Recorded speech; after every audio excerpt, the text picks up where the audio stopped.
भाइयों बहनों नमस्कार। आज संस्कृत संगम में आपका स्वागत है। आज हम श्री भर्तृहरि द्वारा विरचित नीति शतकम का पढ़ाने चल रहे हैं। आप लोग देखेंगे। सबसे पहले आप पद्धति देख लीजिए। 11 पद्धतियों में यह विभाजित है। ठीक है, नीति शतकम 11 पद्धतियों में विभाजित है। हम सबसे पहले देखेंगे, एक एक करके देखेंगे। पहला है ब्रह्म की स्तुति। पहले पद्धति में होता एक श्लोक होता है, ब्रह्म की स्तुति है। ब्रह्म की स्तुति होती, उसमें मंगलाचरण होता है, एक ही श्लोक में है। ठीक, पहला हो गया। दूसरा पद्धति है मूर्ख निंदा। भर्तृहरि कहते हैं पहले मूर्ख निंदा, मतलब मूर्खों की निंदा हो जाने दीजिए, मिले मूर्खों की बात हो जाने दीजिए, तब विद्वान की बात करें। अब याद करने में आसानी है। पहले ब्रह्म, तब मूर्ख, तब विद्वत, तब मानसौर, अर्थ, सुजन, दुर्जन, सुजन, परोपकार, धैर्य, दयो, कर्म। इसी टाइप में आपकी 11 पद्धति हैं। 11 से कुल आपका 101 हो गया है। आप देखिए, सबसे पहले आप ब्रह्म की स्तुति होती है। ब्रह्म की जैसे भगवान का नाम लिया जाता है, नमस्कारात्मक है, मंगलाचरण, इसको हम बताएंगे। ठीक, जैसे ब्रह्म की स्तुति हुई ऐसे मूर्ख निंदा होने लगी। तुरंत मूर्खों की बात करते हैं, तुरंत उसके बाद मूर्ख निंदा होने के बाद तुरंत विद्वान की बातें होने लगती है। विद्वत पद्धति कहते हैं। ये भी 10 श्लोक का है। ये भी 10 श्लोक, ये भी एक। तो चौथा आपका है मान शौर्य पद्धति। मान शौर्य पद्धति, मान सम्मान की बात होने लगती है। पहले मोर की बात, तब विद्वान की बात, तब मान सम्मान की बात, मान शौर्य पद्धति कहते हैं। तब जैसे मान शौर्य पद्धति होती है, उसके बाद तुरंत अर्थ पद्धति, अर्थ में पैसे की जो है बात होने लगती है। अर्थ में धन संपत्ति की बात होने लगती है, महत्व होता है। ठीक है, उसके बाद दुर्जन पद्धति होता है। दुर्जन में दुश्मनों की पद्धति हो जाती है। उसके बाद सुजन पद्धति होती है। सुजन जो अपने लोग हैं, पराये लोग हैं, क्या हैं क्या नहीं। सुंदरजन अच्छे लोग, अपने लोग कौन होते हैं, कौन नहीं होते हैं, कौन साथ देता, कौन नहीं देता है, ये सब सुजन पद्धति में पढ़ेंगे। उसके बाद परोपकार की पद्धति, परोपकार कराते हैं। परोपकार कौन, किस टाइप, कैसे कैसे किया जाता है, क्या क्या महत्व होता है, आप परोपकार पद्धति में जानेंगे। उसके बाद धैर्य पद्धति। भर्तृहरि जी कहते हैं धैर्य कितना बलशाली होता है, धैर्य की बातें करेंगे हम। और धैर्य किसके पास है, किसके पास नहीं है, इस जो है धैर्य की बातें आपको 9वें पद्धति आपका धैर्य पद्धति में करेंगे। तब उसके बाद जैसे धैर्य पद्धति आया वैसे आपका दैव पद्धति, दैव प्रशंसा की बात करते हैं। दैव में भगवान की प्रशंसा की बात करते हैं, कुछ भगवान पर निर्भर रहता है। और उसके बाद धैर्य, दैव, उसके बाद कर्म, 11 आपका कर्म पद्धति की बात करते हैं। सब कुछ छोड़ करके अंत में कहते हैं कर्म आवश्यक होता है। हाँ, कर्म जरूरी होता है। कर्मण्येवाधिकारस्ते कहा गया है गीता में। उसके बाद आप कर्म करेंगे तो ठीक 10 श्लोक है। 10 धम्म 100 आपका हो गया है। और पहला आपका 1 हो गया है। 10 आपका परिशिष्ट से ले लिए हैं। इसी प्रकार से 1 से 11 श्लोक कुल टोटल है। ठीक है, अब हम याद करने के लिए ऐसे करेंगे, ब्रह्म मूर्खम विद्वत। पहले ब्रह्म की बात होगी, तब मूर्ख की बात होगी, तब विद्वान की बात होगी, तब मान सम्मान की बात होगी, तब अर्थ में पैसे की बात होगी, तब दुर्जन की बात होगी। दुर्जन जैसे हुआ, फिर सुजन हुआ, उल्टा होता है ना, दुर्जन तब सुजन। तब उसके बाद परोपकार, धैर्य, दयो, कर्म। इसी प्रकार से आप लोग इसको याद कर लीजिए। कभी कभी ये भी पूछा जाता है TGT के अनुसार कि मान शौर्य पद्धति कौन सी पद्धति है, या 5वीं पद्धति अर्थ पद्धति है, कौन सी है कौन सी नहीं है। 3-4 पद्धति दे देंगे, आपको लिखना पड़ेगा, या कितने प्रकार के कितने पद्धति दिए गए हैं नीति शतकम में। 11 पद्धतियां हैं नीति शतकम में, आप लोग नोट कर लीजिए, लिख लीजिए। उसके बाद मंगलाचरण की बात आएगी तो यह नमस्कारात्मक है। कहानी और नमस्कार मैंने बताया था, अभी क्लिप के माध्यम से फिर बताऊंगा। कहानी और में बहुत से बुक आ जाती है, जितनी नमस्कारात्मक है, नमस्कारात्मक जितने मंगलाचरण है सब आ जाएगी, सब लिखवाएंगे। अब आप हम देखेंगे पहला श्लोक ब्रह्म की स्तुति ठीक, उसी प्रकार से आगे चलते हैं। हाँ भाइयों, पहला श्लोक आप लोग देखिए। सबसे पहले मंगलाचरण का पहला श्लोक है। ठीक, अब इसको थोड़ा राग द्वारा हम राग युक्त कहेंगे। हर श्लोक दिक्कालद्वन छिन्ना नंचिन मात्र मूर्तये, अनुष्टुप छंद में है। अनुष्टुप का पहले ही मैंने लक्षण अलग अलग करके बता दिया है, आप लोग देख लीजिएगा। दिक्कालद्वन छिन्ना अनंत चिन्मात्र मूर्तये स्वानुभूते कामानाय नमः शांताय तेजसे। ठीक, दिक्कालद्वन छिन्ना चिन्मात्र मूर्तये स्वानुभूते कामानाय नमः शांताय तेजसे। ठीक, इसी प्रकार से है। आप लोग लक्षण तो जान ही गए होंगे। ठीक है, अब हम इसकी अनुष्टुप छंद में है श्लोक। अब इसमें हम सबसे पहले देखेंगे अर्थ। दिक्काल, दिक्काल कौन है? दिशा और काल। दिक, दिक माने दिशा, काल माने काल। दिशा और काल। दिक्कालाद्यन, आद्यन मीन होता आदि। ठीक, दिशा और काल। दिक मीन दिशा, काल मीन समय। दिशा और काल आदि वन छिन्ना अनंत चिन्ह मात्र मूर्ते, यह दोनों अपरिमेय है। यह दोनों आदि छिन्ना, अनंत मीन यह दोनों अनंत है। छिन्ना अनंत है, हम लिख देंगे अनंत हो जाएगा। यह क्या है? अनंत है। और चिन्ह मात्र मूर्ते। ठीक है, चिन्ह मीन होता है चिन्ह मात्र, मूर्ते केवल मात्र। मूर्ते, मूर्ते मीन इस ब्रह्म, ब्रह्म को। मूर्ते मीन इस ब्रह्म को। ठीक है, इस ब्रह्म को हम स्वानुभूते कामनाय। स्वान मीन स्व माने अपने, अनुभूत मीन अनुभूत किया जाता है। ठीक, कामनाएं मीन अपने कामना के लिए अनुभूत किया जाता है।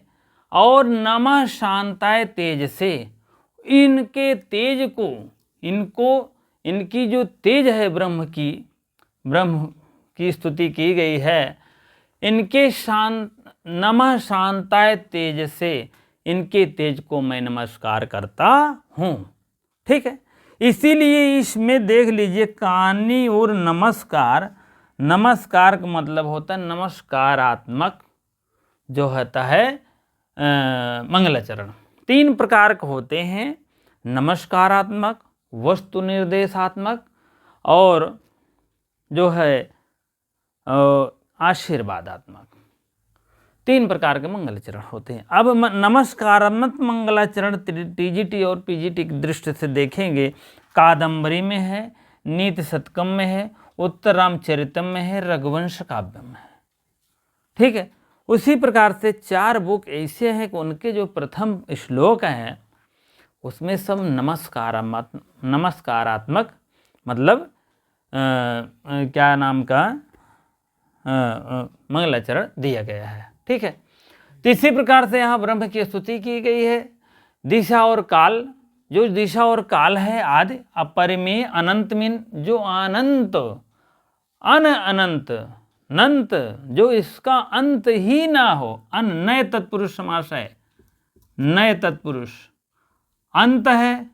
अंत में क्या नाम का स्वर आगे है अंत में, इसीलिए अन हो गया है। व्यंजन होता तो आ होता। ठीक है, इसको हम बाद में बताएंगे। और ठीक है, अनंत मीन ऐसी अपरिमेय है इनकी दिशा और काल। यह दिशा, दिशाएं और काल माने समय, इनकी दोनों की अनंत है महिमा और ज्ञानमय है। ज्ञानमय मीन ज्ञान से युक्त स्वरूप वाले केवल निजी अनुभव, इनका निजी अनुभव है, ना किसी से अपना प्रसारित करते हैं, ना किसी के द्वारा लिया जाता है। जैसे कुछ हॉटपॉट की तरह नहीं होती है, एक दूसरे से ले लेते हैं जीवी हो, तो इनका ऐसी बात नहीं। इस ब्रह्म की जो है निजी अनुभव है और जानने योग्य शांत एवं ज्योति, इनकी शांत एकदम जो है और इनकी ज्योति प्रकाशमय युक्त हो करके इस ब्रह्म को इस स्वामी, इनकी निजी जो इनकी अनुभव है, इन अनुभवों को मैं योग्यता को नमः मीन नमस्कार करता हूं। इस ब्रह्म को मैं नमस्कार करता हूं। ब्रह्म की स्तुति की गई है सबसे पहले, और उसके बाद इसमें आपको जो है नमस्कारात्मक है, और ब्रह्म की जो शक्ति होती है उसी को बताया गया है। ब्रह्म की क्या शक्ति होती है, किसने होते हैं, और ब्रह्म की क्या मतलब क्या क्या दिशा है, काल है, मार्ग है, अनंत है, क्या है, ज्ञानमय है, स्वरूप वाले हैं। इसी प्रकार से बहुत सी बातों का वर्णन किया गया है। इसमें आप लोग लिख लीजिएगा। नमस्कारात्मक मंगलाचरण है, मंगलाचरण पूछे जाते हैं। कितने प्रकार के होते हैं? 3 प्रकार के होते हैं। ठीक है, नमस्कारात्मक और कथा वस्तु निर्देशात्मक और क्या कहते हैं, आशीर्वादात्मक। आशीर्वादात्मक तो वही एक क्या नाम है, अब अभिज्ञान शाकुंतलम है, और बाकी तो है। ठीक, दिशा और काल के लिए अनंत हैं, और चिन्ह मात्र माने यह मात्र, मूर्त माने इस ब्रह्म को, हाँ, और स्वानुभूते कामनाए, स्वान माने यह निजी अनुभव को देखते हुए, कामनाए इच्छा रखते हुए इस निजी अनुभव को, और उसके बाद नमः शांताय तेज से, इस तेजस को, इस ब्रह्म को मैं नमस्कार करता हूँ। ठीक है, इसी प्रकार से थोड़ा सा विश्लेषण देखेंगे, इसमें आगे क्या विश्लेषण है, तब हम आगे बढ़ेंगे। ठीक है, हाँ, इधर देख लीजिए मंगलाचरण। उसके बाद पहले इस श्लोक का थोड़ा सा विश्लेषण देख लीजिए, व्याख्या क्या है। ठीक, अब देख लीजिए, ये द्वंद्व समास है, दिशस कालस्य इत दिक्कालः। ठीक, द्वंद्व समास है, जैसे मातस पिता, माता चा पिता चा, आपका हो जाएगा द्वंद्व समास। ऐसे दिशस चा कालस्य, दिशा और काल। ठीक, इसी प्रकार से दिक्कालः शब्द आया है, इसका क्या हुआ, द्वंद्व समास हुआ। वामीन अथवा एषाम ते दिक्कालादयः, दिक्काल धन आदय हो जाएगा। आदय में इत्यादि, दिशा और काल इत्यादि, इसी का फिर निरूपण किया गया है। दिशा और काल, दिशा और काल आदय व एषाम, इसी प्रकार से ते मीन वह। तो दिशा और काल आदय इत्यादि, ये आपका बहुव्रीहि समास हुआ। ठीक है, आप लोग इसको नोट कर लीजिए, लिख लीजिए। ना विद्यते अंतो यशः सः अनंता, अनंता, अनंत, अनंत, अनंत, जिसका अंत ही ना हो वह अनंत होता है। यश मीन जिसका, सा मीन वह, अंतो मीन अंत, विद्यते मीन माना जाता, ना मीन नहीं। जिसका अंत कभी माना ही नहीं जाता है तो क्या हो जाएगा, अनंत हो जाएगा। सा अनंता, वह अनंत है। कौन अनंत है, ना विद्यते अंतो यस्सा, ना विद्यते अंतो यस्सा, यस्सा मीन जो, जिसको ना विद्यते माना जाता है, अंतो मीन अंत, जिसका अंत नहीं माना जाता है, विद्यते मीन माना जाता है, जिसका अंत नहीं माना जाता है, सा अनंता, वह अनंत है, वह अनंत है। ये क्या है, नए तत्पुरुष समास है। अनंता की वजह से आपको आ है तो स्वर रहता है तो अन हो जाता है, व्यंजन है तो अन आ हो जाता है। ठीक है, इसको हम समास बताएंगे तो और विश्लेषण करेंगे।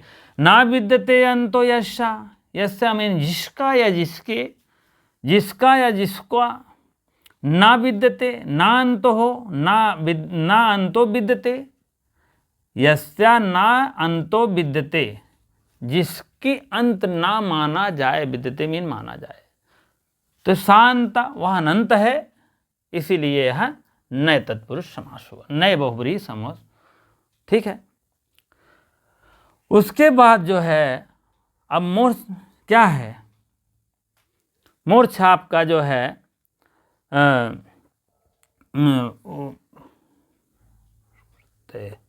कितिन प्रत्यय, प्रत्यय पहले लगता है, उपसर्ग पहले लगता है, प्रत्यय बाद में लगते हैं।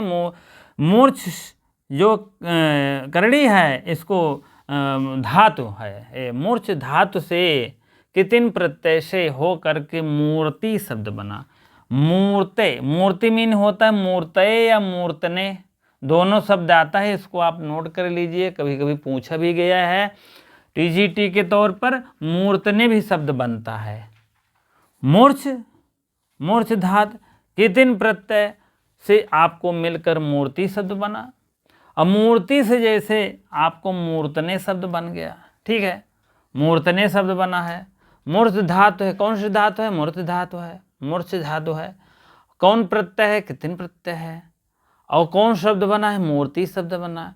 मूर्ति शब्द का अर्थ क्या है, मूर्तये है और मूर्तने है, दोनों है, दोनों जानते रहिएगा, नहीं तो मूर्ति का अर्थ है ए मूर्तये, बी मूर्तने, सी कोई नहीं, डी ए बी, तब ए बी आपको मानना पड़ेगा। इसी प्रकार से आगे देख लीजिए, कुछ हमारे शब्द हैं। स्वानुभूते कामानाय, स्वानुभूतेक मानाय।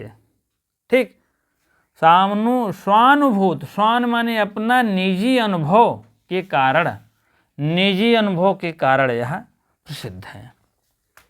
शांताय, शांत मीन होता है संत, सम धातु, हलचल, हलचल मच जाती है। ठीक है, तेजसे मीन उस तेजस को, उस प्रकाशमय रूप को, ब्रह्म का तो जानते हो प्रकाशमय, प्रकाश से युक्त होता है, प्रकाशमय रूप को।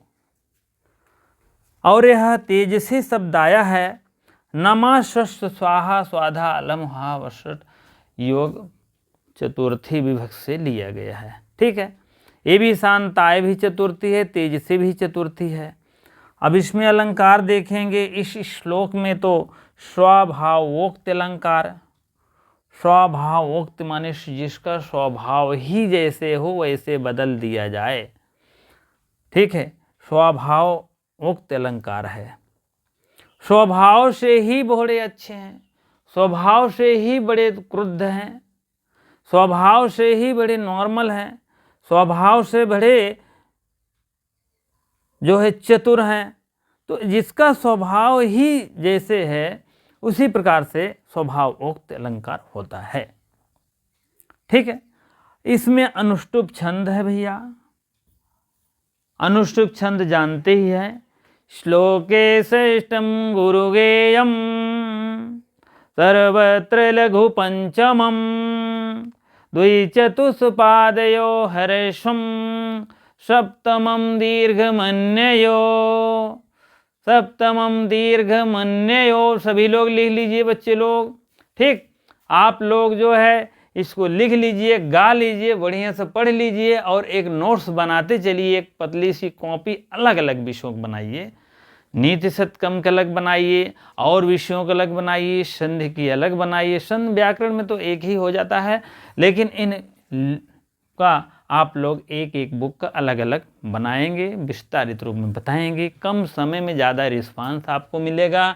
हाँ, और किताब की बात कहा जाए, नीति शतकम अगर किताब आप लेना चाहते हैं तो आप लोग जो है कौन सी राइटर हैं, तरणीश झा, तरणीश झा की नंबर 1 की किताब होती है, आप लोग ले लीजिएगा अगर उपलब्ध हो आपके यहाँ तो।